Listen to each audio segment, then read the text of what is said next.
Hi, good morning, good evening, good afternoon, everyone, wherever you're calling in from.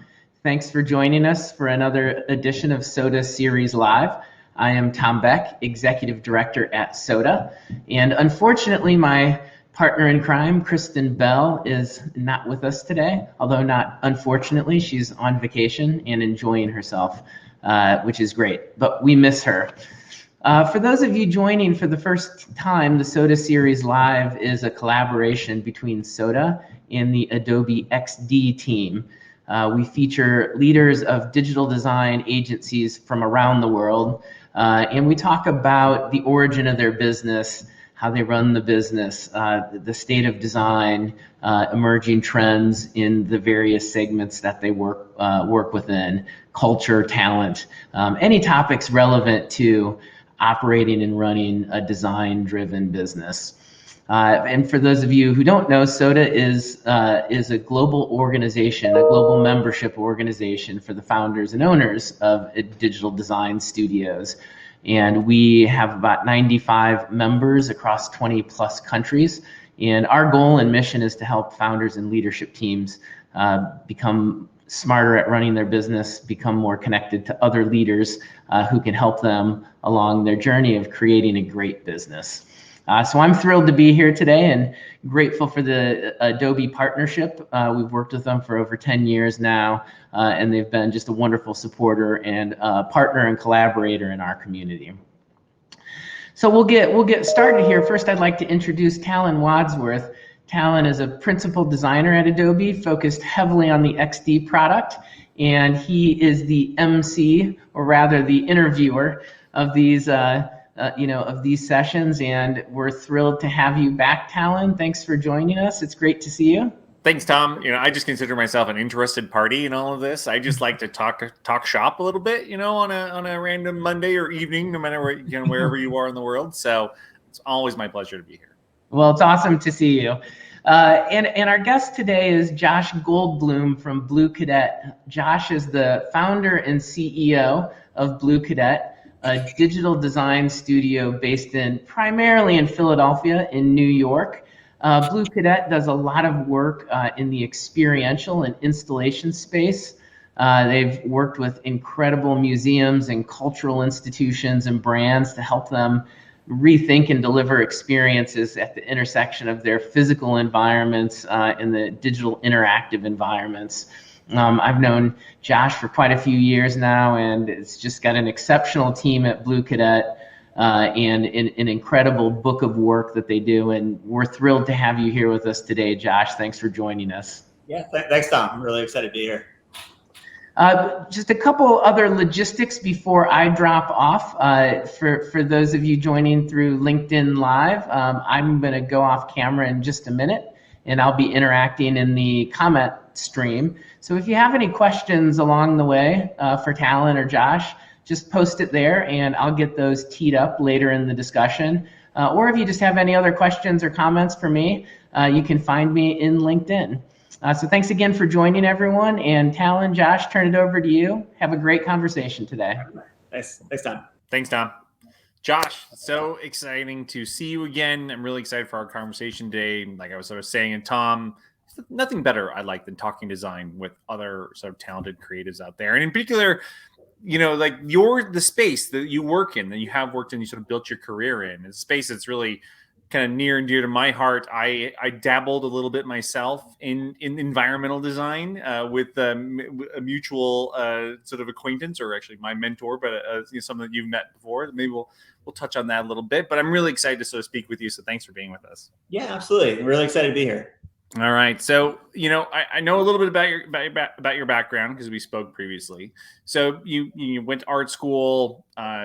You were an illustrator, studied kind of the general sort of art school thing, but how did you come to work in the space that you're working in and to founding Bluecadet? So maybe set the stage for us a little bit. How'd you come to sort of make a career in designing environments for these great museums and institutions around the U.S.? Sure. I'll go all the way back, and then I'll try to move really quickly. So actually, I went to a 5-year program at Tufts in the museum school, with the BA/BFA program, because like both my parents were lawyers, and they were like, "You're not just going to a straight art school." And like we didn't know any artists growing up. We didn't know any designers growing up. I know like a million doctors and lawyers. Yeah. And I grew up in suburban Philadelphia, so like that's the waters I swam in. So like figuring out like how to make a career in the arts was like totally What does that even look like for a kid from the burbs? It's impossible to me. So what I actually did was I was like, what's practical? Because I love drawing, and like I was like, I want to be a comic book artist, or like I did like tons of political cartoons for like the school paper, and I was the graphics editor at Tufts Daily. But I was like, I don't know how to make a living in words and pictures, and I was super lost. And then when I went to art school, it got even worse.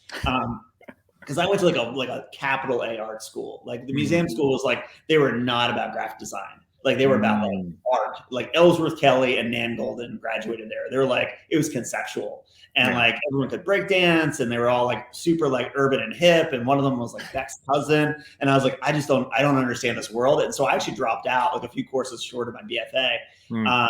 And then like when I went out looking for jobs, I was like, first I was like, I told my folks, I was like, I'm going to be a lawyer, because like, that's just like what I understand. And like, my dad was like, the law stole my 30s. It stole my hair. Like, write me a 6-page paper is why you should be a lawyer. And I was like, I was an English major, so I could like write a 6-page paper in like an hour and a half, no problem. But like, I was like, I didn't have a good reason. So I just started looking for jobs.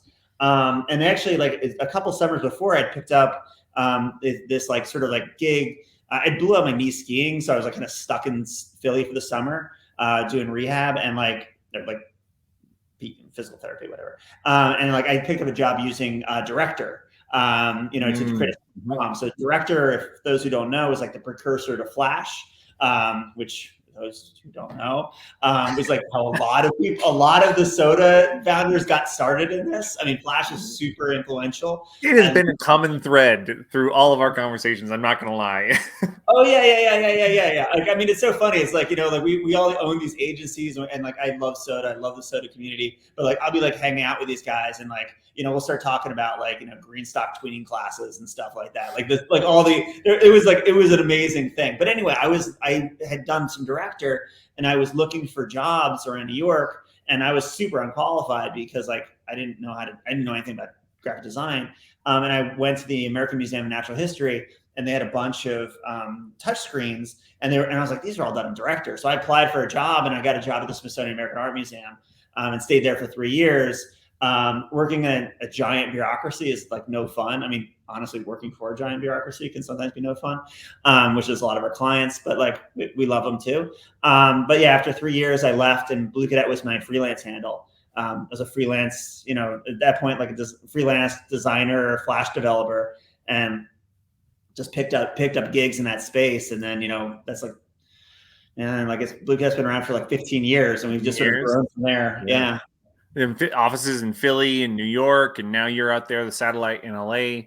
So, that's so fascinating to me. I mean, I think everybody who goes into design or art in some way, like I said, like if you don't have a lot of models, you're like, oh well, okay, I'm just going to do what I'm going to do these school projects over and over and over again. I'm just going to do that. But I've watched myself and so many of my own peers come out of art school and find their niches and find these opportunities that were that from the outside looking in, you may not have seen before. That like there is someone who is, like I said, designing those touch screens, inside of a museum, and there is someone designing the interfaces that you're interacting with like every day. And in your mind, I mean, like, has it just been like one of you following your passions, or was there like someone that you started to look towards and say, oh, there's a template for a career here, or has it really just been that kind of like one thing to the next thing to the next thing for you? Yeah, I mean, honestly, it was, a lot of it was like a lot of like discovery, because like I had to like just figure this out. And it's so funny because like when I was at the Smithsonian, my second story was really hot. Like that was like the studio that was doing amazing stuff. Both in museums, but like doing like these beautiful online exhibits, and like I just wanted to compete with Second Story. And like at that point, like I didn't know Second Story was just in like some other dude. I didn't know that agencies even existed. And even like the touch screens I saw at the American Museum of Natural History, like those were done by an agency called Funny Garbage. Like they were not done by some just like random guy doing everything himself or herself. You know, like it was just, you know, like I didn't know what the world looked like. I didn't know what I was up against. So like as a solo practitioner, I was like trying to compete with these big agencies.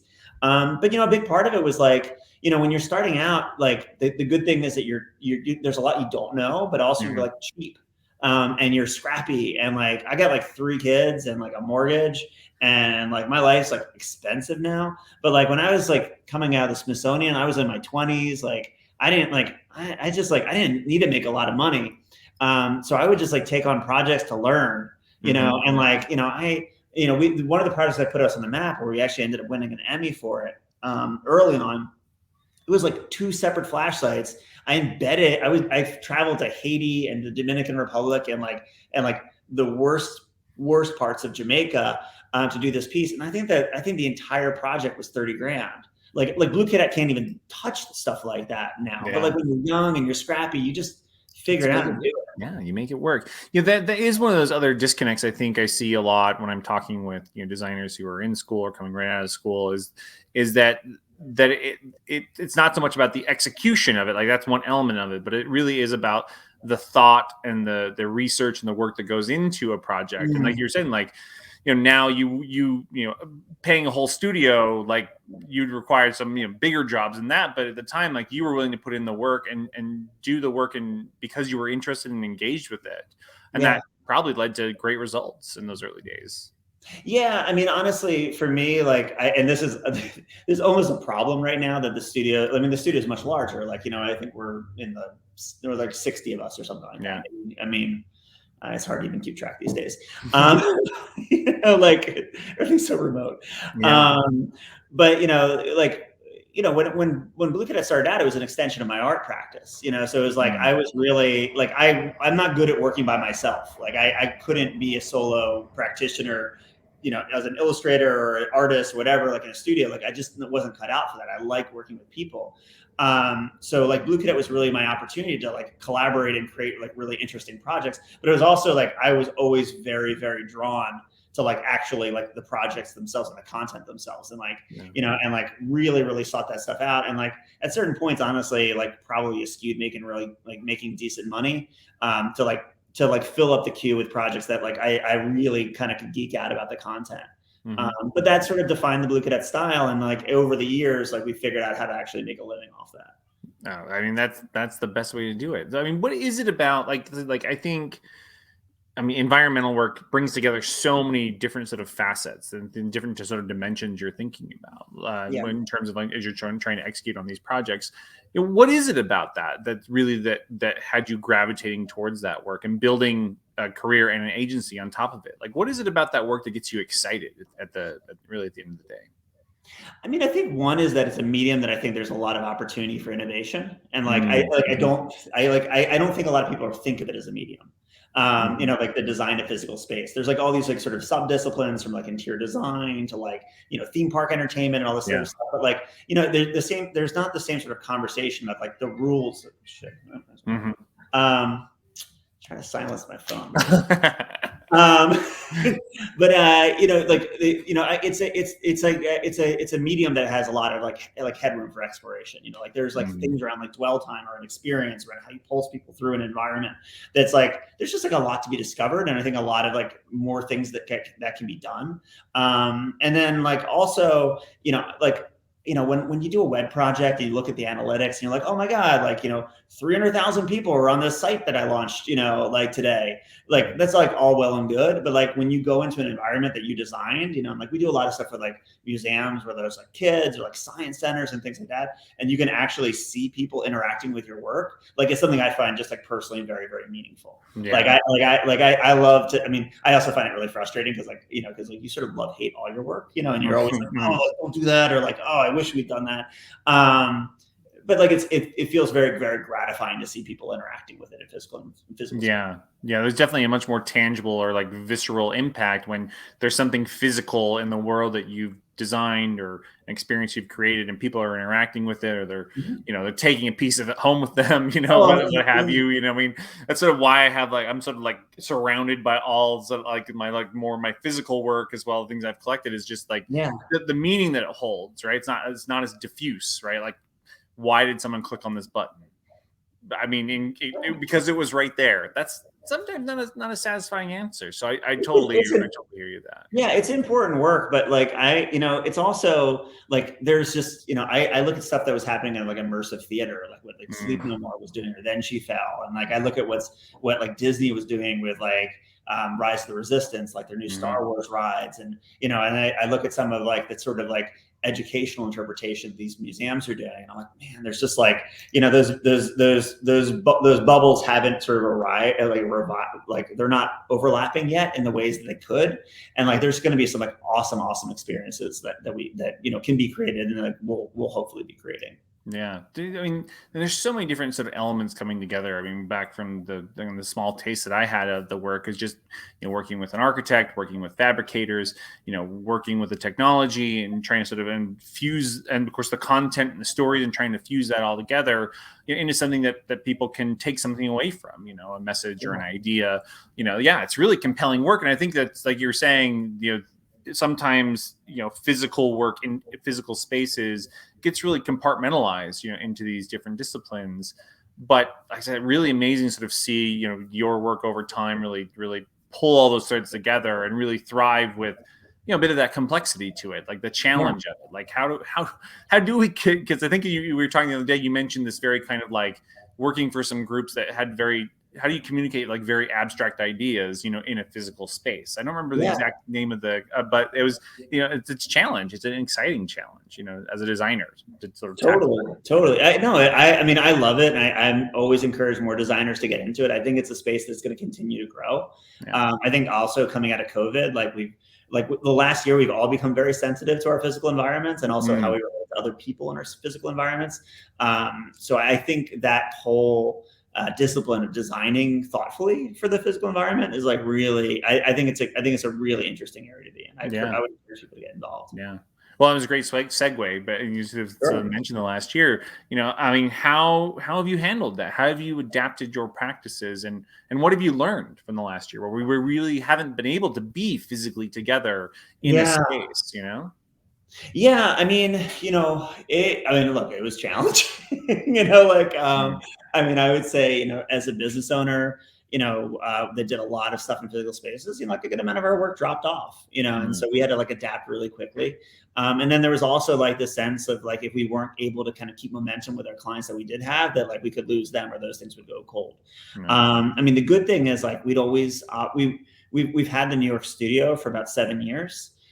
So we'd always been pretty good at collaborating, using these online tools across studios, and we work for museums and organizations and brands that are all over the country.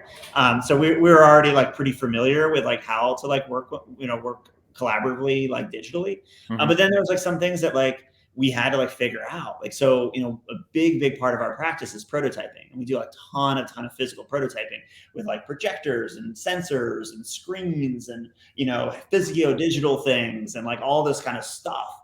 And if you go into I'm actually, I live in LA, but I'm in the Bluecadet Philly office right now.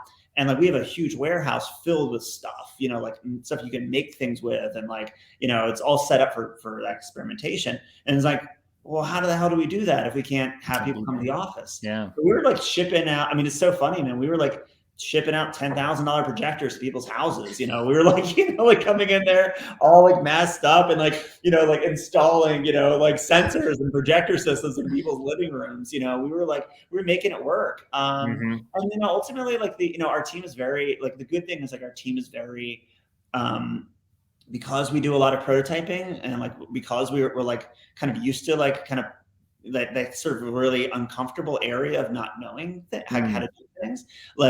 We're very adaptable. So the team actually did great. I mean, honestly, I think we produced some of our best work.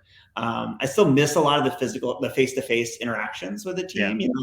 Now that I'm coming back from from Philly, I'm taking a lot of coffee walks and stuff like that. I'm excited for people to revisit the studios. But we're doing great work, like, with these remote tools. Yeah. Well, like I said, like the adaptability. I think that's sort of a hallmark, right? Like of a designer, is being able sort of like to look at the parameters of the project or the limitations and be able sort of to create within there. Like we all face those every day in our projects, and it's really about how we then problem solve around them in many ways. And oftentimes, like those are the most exciting results. So I mean, I can't wait to see what, as the team sort of continues to sort of morph and adapt, through these times, like what the work will be coming out of it. Because I'm sure it'll be take it to some fascinating places. I mean, you touched on it a little bit, but maybe just like how has the pandemic made you and your team rethink physical spaces? What are some of the things that you've learned, or things that you're now sort of taking into account, more of that sort of public health, public safety angle? Was it something that you were thinking about before, and how has it changed? How's the pandemic changed the approach for designing for physical spaces? I mean, honestly, a lot of the things that we were pushing for pre-pandemic, like we're pushing for even more now. I mean, we used to do a lot of like touch screens and touch walls and things like that. We did like a 200 square foot touch wall for the National Air and Space Museum. We've done lots and lots of like these enormous multi-touch surfaces. And like I was like, man, these things are like kind of gross. They're kind of like they're kind of boring, honestly. Like, like I was like, done before. I was like, is this just like a bigger screen? I'm like, there's a purpose to them. Like, it's fine. So like we were already investing a lot of effort in things that were like physio-digital, or things that would span from personal devices to public displays, or things that were haptic, or things that use camera vision.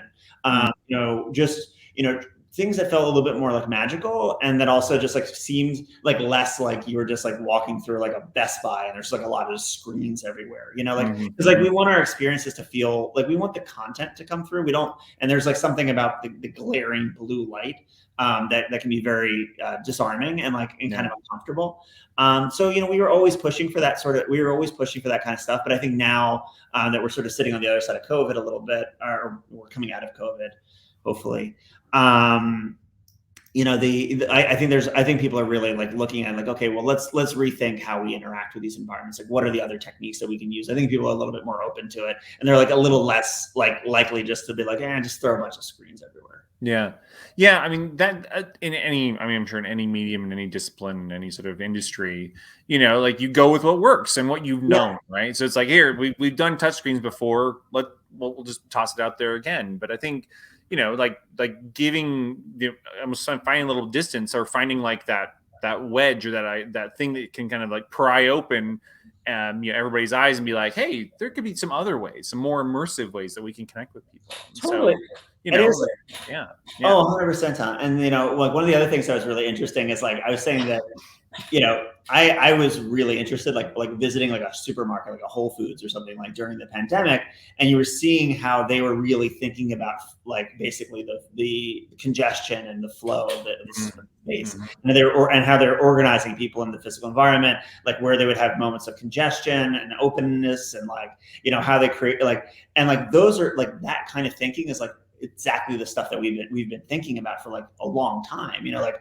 how do you move people comfortably through a 30,000 square foot experience, so that they don't burn out, so they like have them read like 12,000 words in the first room, and they're just like slogging towards the end. So like I think there's like even things that were happening in Whole Foods or on Sightline. Like I was like, yeah, like I was like, all right, we got like, there's like, we're all in this conversation now. And I think that people have been so sensitive to those spaces now. I think there might be a more interesting conversation around how you design physical environments.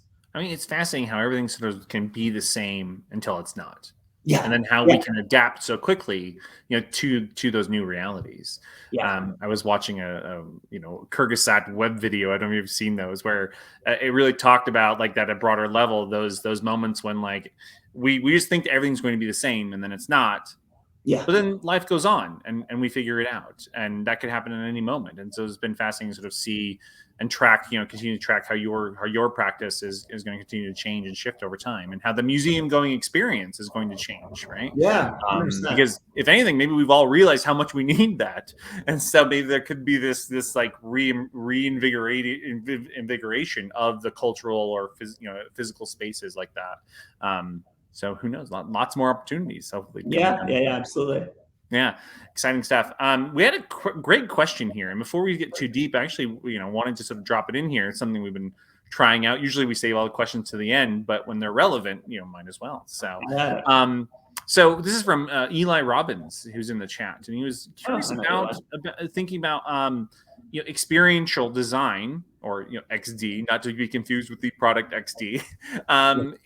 What do you think about it becoming more of an established discipline, and how? And have you seen it start to blossom inside of sort of more of the academic realm? More school programs, more programs supporting it. You been tracking that at all? Have you been sort of aware of that or engaged with that at all? Yeah, I mean, we talk and consult to a lot of schools, because honestly, like, we want to see some great talent come out and and feed the studio with like new ideas. I think that there's a lot of really interesting things happening in the schools where they are developing more discipline around XD. I mean, like NYU's ITP program, Pratt, Micah. A lot of these traditional art schools are really also starting to think about like the application of technology, but also the intersection of architecture and technology. I think like some of these architecture schools.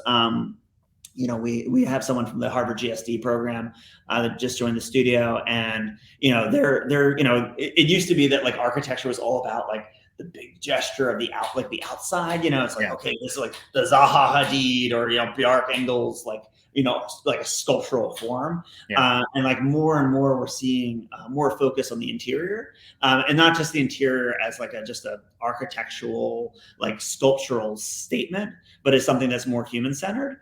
And like, that's super exciting to me, because like, I think like, when you get that intersection of like the technologists thinking about physical space, the designers thinking about physical space, and the architects thinking about, the physical space and that human scale, I think you're going to start seeing a lot of like innovation in that, in those kind of, in those areas. Yeah, definitely. Like, and like, as you were saying, like things like even like the supermarket or the marketplace.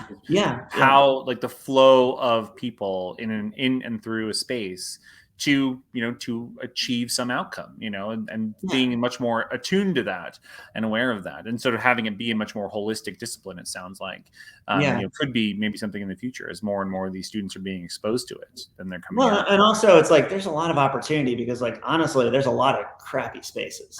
Like, I mean, like, great point. Like, I mean, like if you go through an airport, like it's a terrible space. All these like liminal spaces, like you've gone like, any of these transit hubs, but also just like you go to your dentist office, you go to a hospital, like there's so many places that are just like kind of uncomfortable, or institutional. The office is something that's obviously going to be radically transformed in terms of usage. Like this idea of like cube farms, like, that's not going to happen post-COVID. Like why the hell would you work in a cube farm when you can work from home?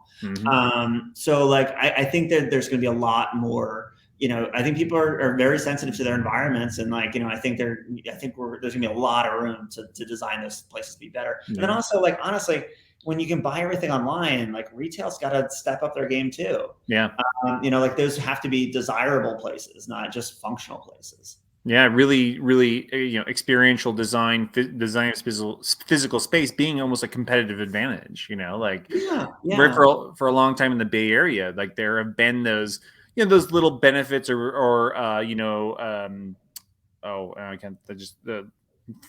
the benefits of you get free lunch or free breakfast, or like they're all competing for the same people in a lot of ways, and so they're doing those things to really just up the game and really get that competitive edge. And so the design of physical spaces, maybe that's one of the things that could really set, like you said, like a retail environment apart from another. Yeah, it's a real expression of the brand. And I mean, and this has been done very inconsistently. I mean, Nike does a good job of it, Apple does a good job of it, but like most brands don't, and like, they it ends up being, more about like digital, like signage, and inventory than it does about like creating an experience. And like the truth is, like, very likely that's not even going to be the point of purchase. Like people are, so you really need to optimize for like, what is the function of that environment? Yeah.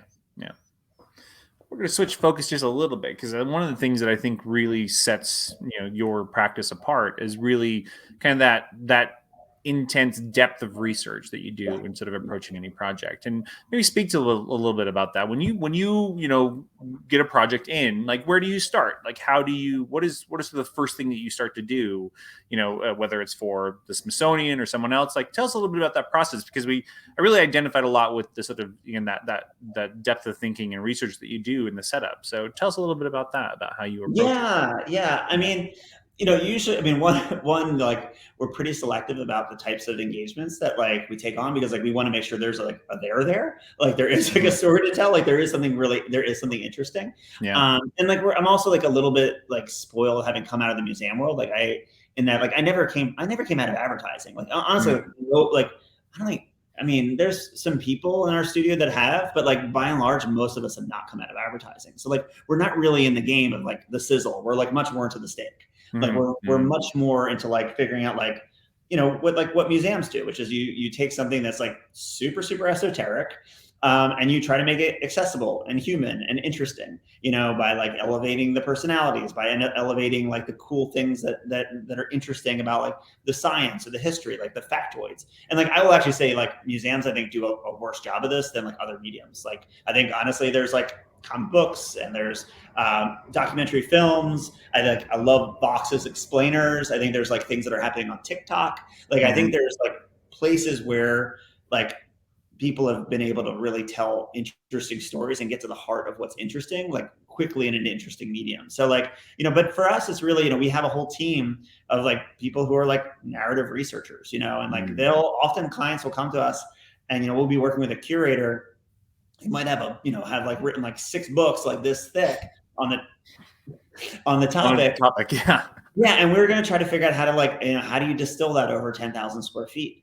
In a way that like doesn't completely exhaust the visitor, and also like works for various age groups and work, and learning styles and that's the craft of what we do. Mm-hmm. Yeah, and it's so helpful. Like I said, we've had a taste of this, in doing the research that we do here. Where I mean, the people who know, like, so in this case, like the curators, the people who've studied that topic, their whole careers, and they have multiple books. Like sometimes it takes an outsider to come in and to find the core idea, or to find the resonant sort of piece of that work, and to almost be an explainer in a way, and as a translator is probably a better word, a translator, right? Absolutely. And what's really interesting is, like, I always say this, which is like, I love curators, I love content experts. Like, like what you go out to dinner with someone who's like an expert at like Walt Whitman or something like that. Like it's like taking like a master class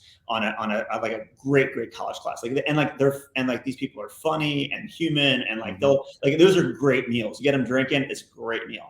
Like they're really interesting. And then they turn around, and when it's time to like actually create an experience and exhibit, sometimes they're just like, okay, well, I'm just going to take my book that was written for like my academic peers. I'm just gonna like paste it up next to them like ephemera. And you're like, dude, you were so interesting there. Can you bring that? Don't they can buy your book. Like we can package that content up somewhere else to be delivered. Like save that for the 30-part podcast. Like, you got this person for like an hour and a half. Like be as charming as you were over that meal. Perfect. No, that's a great way to put it. And it sort of speaks to that excitement of collaboration, right? That it really is not just like one person and sort of their unique sort of take on something, but it's really the combination of all these things coming together, the experts, in any of the sort of different pieces of it, whether it's the subject matter or the environment or the technology. It's really about that collaboration. And I think that's what I love so much about your work and the environmental sort of challenge is that you get to like look at all the things you get to play with. Look at how all these things can come together, and where's it going to take us? Like, we don't know yet, and that's an exciting sort of place to be at. Totally. Yeah. We have another question here from Jeffrey Osborne in the chat. I think this is a great one. I thought sort of, related to sort of the amount of information that we have and the ways that we try to explain it. But any thoughts, Josh, from you on the intersection of data visualization, or storytelling that incorporates data in some way, or how it could be real-time collection of data via sensors, or creating imagery out of existing data. Any thoughts about those things coming together? Oh no! I mean, honestly, I know I love that kind of storytelling. I think it's great. I think dynamic data is actually also very, very interesting. Being able to use things that are current. Like there are APIs that have like up to date content, which I think is amazing to be able to present that sort of stuff. But the other thing too is I think the challenge is always figuring out how do you do it in a way that's interesting. Some of the best data visualizations that I've seen are not flat screen graphics or or screens or animations. I think a lot of times I've seen some really amazing data viz with physical physical environments, things that make people kind of invite them into decoding the both the form but also the content, because I think particularly with data really you need them to you need them to kind of get curious. Mm-hmm.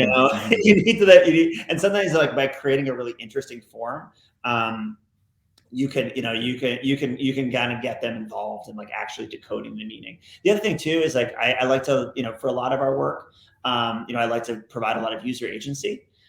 So I love allowing users to actually interact with the data. To be able to play with the data, to be able to change parameters, to discover, because I feel that you've then sort of got them invested in that data content. You made them curious. So yeah, I think it's an absolutely amazing and great mode of storytelling and content delivery. And really being able to sort of through an experience, really immerse them in it and see the environment also kind of respond to in real time to them and to the sort of changing environment around them. Yeah, I can imagine just the impact that would have on designer being able to see them engage with the work in that way. I mean, talk about ROI, right? Right? What is how do you track response? How do you think about how people are responding to your work, and then does it carry any value in a way, and how do you learn from it? Yeah, I mean, I think so one of the things we do is our process is very, very prototyping led. So what that means is that when we're trying to design an experience, we do a lot of really, really rough and ready versions of things. We've got lots of plotter printers, and we print things at a scale. We do projection testing. We do really rough, technical prototypes, because we want to bring in users really, really early and see how they interact with it and see if they actually get it, and sometimes we'll bring in, actual outside evaluators and school groups, and just say okay, let's actually see, here's the learning goals, this is what they're supposed to figure out. Did they get it? And then also what are the effective goals, which are a little bit different, but it's just there's certain things do people seem to be having a good time? Do they report having a good time? And that's a lot of times that's just people with clipboards, and stuff like that, actually asking people. But we're one of the things that we want to do is we want to test often, in the production process, so that by the time these projects are out in the wild, that they've gone through a lot of iteration, and we've gotten really good feedback on what's working and what's not. So you sort of tracking emotions and tracking people's delight in real time. Or is there a quantitative? I mean, so the qualitative, I think it makes perfect sense, right? You have to observe people in the environment to see how they're responding. Is there a quantitative element to the work that you're doing, and how you're tracking success or tracking value? Does that start to come into play at all? Oh yeah, 100%. I mean, I think when whenever we have something that is a screen, like obviously we're just going to throw analytics on it, and that's easy. Sure. Like we can figure that stuff out. Yeah. We have something that's like triggered by a sensor, like anything that's like data oriented, we can capture that data to use to refine the experience. And then we've been, but then, we've looked at things like spatial analytics. Like there's some really interesting things happening with like LiDAR tracking where you can see people moving around the environments. Like so right now, those setups are pretty expensive. And like, I don't know if they're worth it. Like, it's like for most of our clients, like the clipboard is probably like the guy with a clipboard over a couple of hours, like they're really cheap grad students. If you're a museum or like, even a brand, like you can figure that out. And like sometimes that's just like a cheaper and rougher ready way to figure out how people are moving through an environment. But we do spend a lot of time trying to track, how people are using the experiences. And so honestly, sometimes it's like making experiences less sticky. Because if you have an experience where like there's a 12-minute dwell time, you're going to end up with queuing issues. People are going to backlog. Like other people are not going to be able to experience it. Like you need to make sure that like you're right sizing, the experience, for the overall kind of environment. You don't want to make something so compelling that like people don't go home. I have been to a few of those experiences and waited in line. It definitely can detract from it. Like you really, it's weird. It's interesting that you're also like, so that sort of seems to me like you're almost thinking beyond the bounds of the display or the design of the experiential sort of design itself. Like you're really thinking about what they're bringing into it and how they're getting there, and also what they're taking away and what they're taking out. So it's really interesting angle to sort of think like that the work that you're doing has impact beyond the space and while the people are inside of it. Oh yeah, 100%. And I would also say we also have a pretty robust web practice too. So like a lot of times we're thinking about the entire visitor journey, so we're thinking about like content strategy that's like pre-visitation, visitation, post-visitation, even no visitation, so it's like, how do you map content and a story and experience across that? Because it's like, well, you might have a really, really deep, complex story to tell, but like maybe you don't tell it in the space, maybe like you've queued that up for elsewhere. So, like that's a big part of our practice too, is like figuring out like, okay, well, how do you create that content ecosystem that really functions for the visitor? Yeah. The storytelling that they're seeing, maybe even as they're interfacing with the marketing content, and then goes into the website, then leads them, they buy their tickets, and then they're into the space, and they're seeing this thread, throughout the whole sort of experience in a way. And I mean, that to me, more and more, that's what people are expecting, right? You sort of, I don't know, we're sort of getting into more of the future sort of talk, but one of the topics I want to sort of ask you about is on that same vein, have you been thinking about, omnichannel as it's starting to, rise as a term that the designers are really trying to think about and interrogate, which is that people, because we are connected to technology and our devices in so many ways, like that it's not just about like that one singular experience in the physical space. It really is about the connected experience through all the different channels that they might sort of approach a project from. Have you thinking a lot about anything about that in your practice and how it applies or doesn't? Oh, 100%. And it's actually funny because like, I'm trying to remember the name of, do you remember Henry Jenkins' book? It's like so old. Wow. Was that on interaction design? I feel what was that on?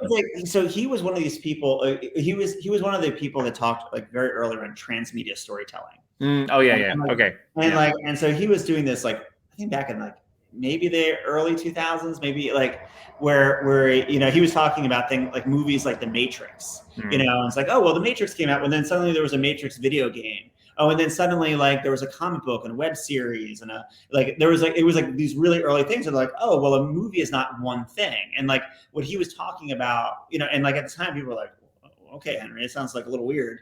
Like that's it. But like then you look at like the Marvel Cinematic Universe, and like is like this probably the largest application of true omnichannel, like something where the story exists in all these different films, but all these different books, and it's just this massive conversation that they're generating, and now you see them revamping it for another round. And like I think there's a lot to be learned there, again, like I don't think a museum about Walt Whitman or even like the National Air and Space Museum is going to be able to like create the Marvel Cinematic Universe, but I do think that they can own a conversation, or they can cultivate a conversation around a certain group of people, and really give them sort of like a rich engagement with like the depth of knowledge that they have. So, we have our sort of own interpretation of Omnichannel. And a lot of it is figuring out like, okay, well, how do you package content up in a way that's like contemporary, and like putting it in a way where like people are going to actually be like willing to engage with it. So like you put it in the right place so that the environment matches the content that you're going to be delivering to them. Yeah. So they're really, rather than just sort of, again, the thing that you would do at a museum would be just to, take, memento home, but really now, like you're sort of extending even beyond that. So it's like storytelling on the different channels, the ways for them to go deeper. I have this big, record collection on its way, like a big anthology, and there's an accompanying podcast with it. Like 100%. There's this thing that like it's not just about the music itself, it's about this deeper storytelling, right? And so just seems like to me like just more and more opportunity for designers to apply their skills kind of in all these different facets and all these different ways for any given project. 100%. Here's another question here from Courtney Spencer in the chat, kind of picking up on the Marvel conversation. Outside of Marvel, are there any others that you think are leading in these kind of like omnichannel or transmedia experiences right now? Things that like you really got your eye on, or things that you're inspired by? Oh yeah, probably a lot of them. I spent a lot of time thinking about, I think there's a lot of interesting stuff happening in audio around podcasting. I think it's really interesting seeing how a lot of authors are sort of creating content across, audio, written, and then also physical. To give like a concrete example from our work, I think the National World War II Museum, we worked with them years ago, and we did like 90 touch screens, all these experiences in their physical environment, which is in New Orleans. But we also helped them like redo their website, so that it was like a publishing channel, because they were like, because basically like they have these amazing experts on World War II, but like their website before that was just a marketing channel to drive people to this museum in New Orleans, which is an amazing museum, like one of the best in the world. But like it's still like there's like a single point of conversion, and they were able to sort of like then pivot to say like, okay, we're just gonna like really try to own this conversation, and they've really built out an amazing audience, that around this content. And then what was nice is was like during COVID, when they closed down, they still had tons of different ways to engage with that audience. They could still create content, and they could still talk to them, and they could even still monetize them, because they had created those connections. Yeah. And I think people are really looking for that engagement, right? I think that's one thing that maybe we're sort of speaking to here, is that when people come and have a very singular experience, I think they don't necessarily want that to be the end. I mean, sometimes, if it's, maybe it's a very heavy topic, you maybe don't want to sort of bring it with you all the time. But I think people are looking for those ways to engage, like you're saying, like come back and find those resources to go deeper, right? We only have you for 30, 45 minutes, an hour, but how can we keep this conversation going? And it's really sort of interesting sort of set of opportunities there for cultural institutions, museums, and designers alike. Yeah, I would just also fire off obviously like Pokemon, Lego, Nike, Disney. Speaking of all those things coming together, Marvel. Yeah, exactly. your Pokemon, Lego, Marvel. Yep, I've got variant Loki now, so of course exactly. I had to. I mean, honestly, Disney Plus, man, Disney Plus. It's 100%. Just expanding and deepening the engagement. Exactly. And monetizing all the things. Oh, yeah. Well, so what are you excited about for the future for Bluecadet? Like, what's on your radar? What are the things that you all are excited about right now that, is going to, set that course for the future, where you take, your practice and your agency?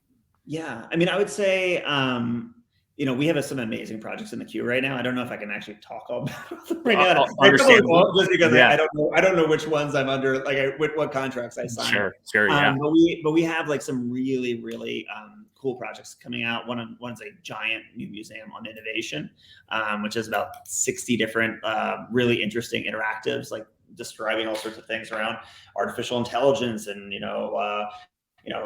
like holography. It's a real grab bag of stuff. We're doing a couple. We're also doing some really cool technical things for some big art museums and history centers, and then also some really interesting brand activation centers. But like for me, like honestly, I'm just like really excited for the world to open up again. And because like there was this like thing, there was like already this like sort of zeitgeist that was happening around experience design with things like Meow Wolf or Super Blue. There's like Illuminarium, Sleep No More, which have been around forever. But like I think there's this like really interesting convergence point of like some of these different experiences. And like you're seeing all these like Van Gogh projection things, which I think are garbage. But like I think as a medium and as a thing, like that kind of experience can be done really, really well. And like I'm really excited for these sort of like non-traditional type of like museum spaces to pop up. Yeah. And then also things like AR and stuff that's gonna be a total game changer. And I can probably monologue on that for another hour. Yeah, it seemed like there was a little bit of hate for those kind of like unique Instagram ready experiences. But if you're bringing people in and telling them stories in new ways and getting to engage with content that maybe was kind of like at a remove from their day-to-day world, like what's wrong with that, right? Like we're like getting people to engage in new ways, right? Well, it's so funny to me, honestly. Like I think I'm throwing a little bit of shade at places like the Museum of Ice Cream or the Van Gogh experience. We actually did a projection Van Gogh experience for the Art Institute of Chicago like a long time ago. For one of their exhibits. It was like ended up being like a blockbuster thing for them, and like it was like by far the most highly attended exhibit they'd ever done. And we're like, okay, what are we gonna do next? Like, how are we gonna do this? They're like, oh no, we did that. We're good. And I'm like, oh man.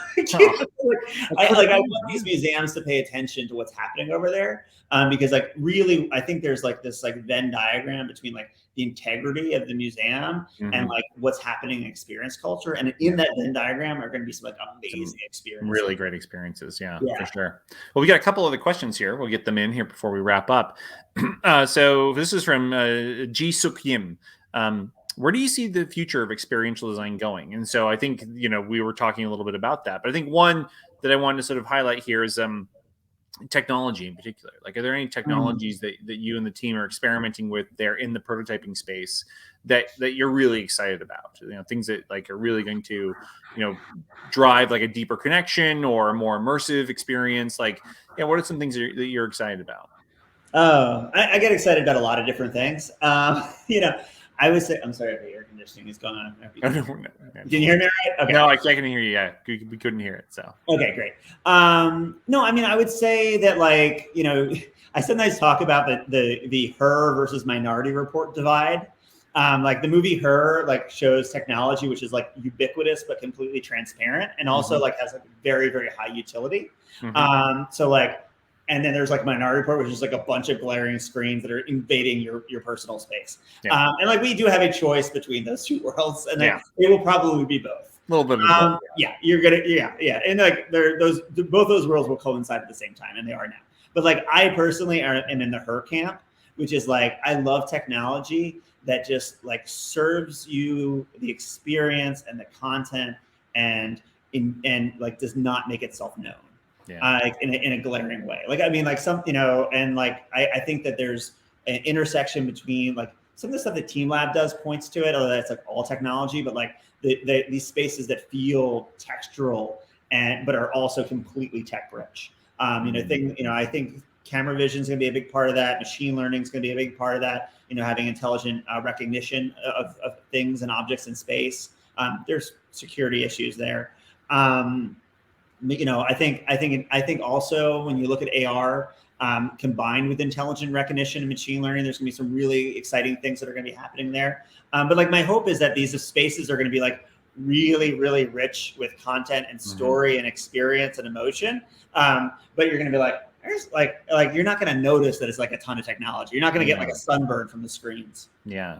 But you're really going to see maybe that physical environment respond to you and adapt to you in real time. And I mean, I think that's, coming from like screens where it's very, it's interactive, sure, but it feels very, very passive in its way. Like you're still having to hit the button to progress the story. Instead, that story is really progressing around you as you move through the space. I mean, even in a very low tech way, I still remember the first time walking around a place like Alcatraz, where like you had the audio on, and as you had a set path you had to move through, but you were being told a story as you move through a space. But even as you're saying, like with machine learning and all the sort of different sensors, and with AR and other sort of immersive technologies, how as you move through that space, it will start to adapt and change itself to you, and that's a really exciting. Can't wait to go. Can I throw out one other technology I'm super interested in? Yes, do it. Okay, NFTs, blockchain, Ethereum. It's going to be the future. Like, they're going to solve the gas fees thing. And when digital content is ownable, it's going to really change the game. It's going to really, really change the game. So like right now it's a very expensive game to play.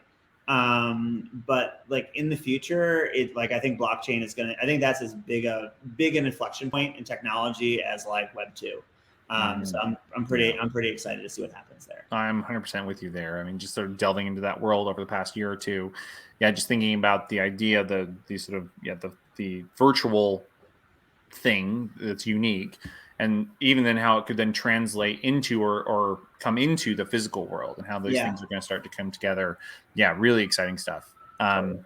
Let's see. I mean, on that, there was another question here from Brandon Webb. Braden.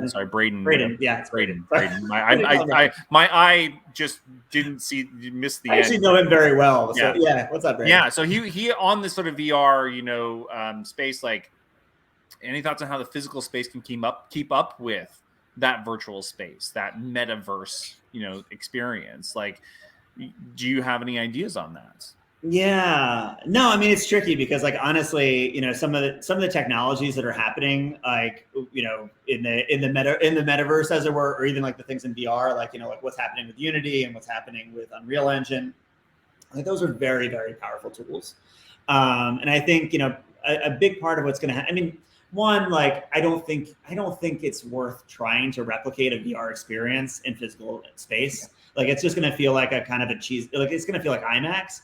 But I do actually think some of those production tools, like, I do think Unreal is probably an underutilized tool in physical production design. But then I think also, I think in the short term, it's really, really leaning into like the unique affordances of the physical environment that VR is not going to be able to get there. Like the things that are like more tactile, like things that, like multi-sensory, things that involve actual like physical interactions with other people. I think part of it is like really sort of leaning into the affordances of physical space. Like, I don't think the trick is to just like create like a Van Gogh projection room, that feels more VR-y, or like I feel like that's gonna feel like very weird.